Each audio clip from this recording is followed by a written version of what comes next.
victor was always crowned with a leaf, a laurel leaf or olive leaf wreath. Anytime you see a wreath here, the cross over here has a wreath on it. That's victory over death. In the 1700s, in cemeteries, the symbology was the end of all things. You'll see the Grim Reaper, you'll see skulls with wings on them, things like that. In the 1800s, they did a 180. They went to hope, to things getting better rather than the end of all things, and started coming out with positive symbology rather than the negative things. This is the marker of A.B. Levacy's two wives, Persia and Louise. Louise, his second wife, died of yellow fever. Their son Morgan was right here. He was a lawyer here in Shreveport. There was a street named after him. It's been renamed. We love to rename our streets in Shreveport. This was Reynolds Street. It's now Milam Street. That was Grand. It's now Elvis Presley Boulevard, on and on and on. The street, Levacy Street, was renamed Margaret Place, where Shreveport Hospital is today. This is a little festooned, out of the ordinary, but it's more symbolic for this tour than anything. When I first started doing my cemetery tours here in 2007, there were other Mardi Gras beads on the ground. There were two candles on the ground. This is a voodoo site. If you've been to New Orleans, you know Marie Laveau, all of the voodoo down there is very big. In fact, in New Orleans, early days, back during the French times, there was a citywide vote held in New Orleans to determine the dominant religion. It was between Catholicism and voodoo. Catholicism narrowly won. Part of the ritual, this is actually a prayer.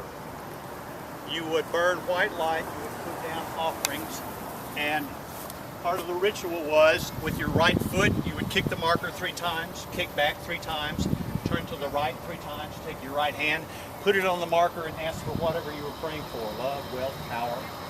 People have asked me, well, why is this here? Why this particular marker?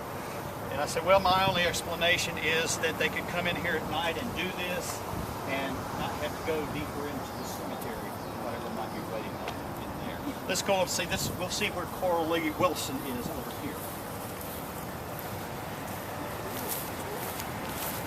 Y'all walk to the right of these markers because of all the debris that's right here.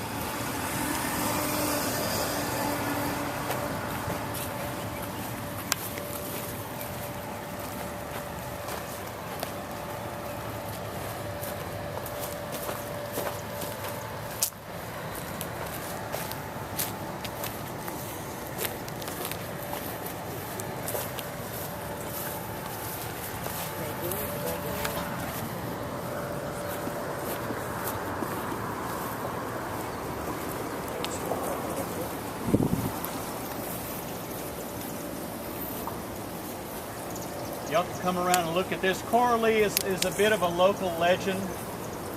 They say she's restless. She keeps kicking the covers off.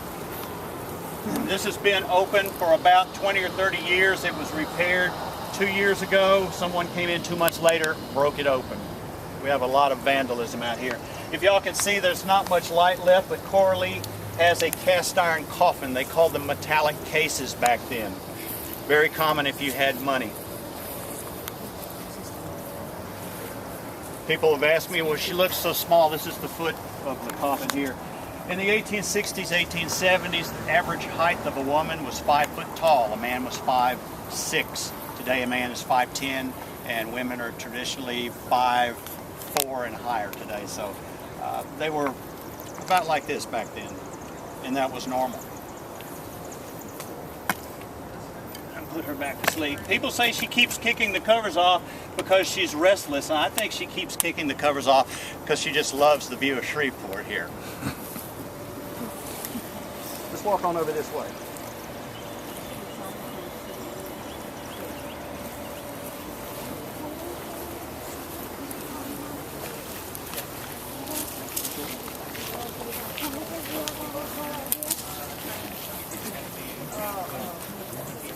Probably.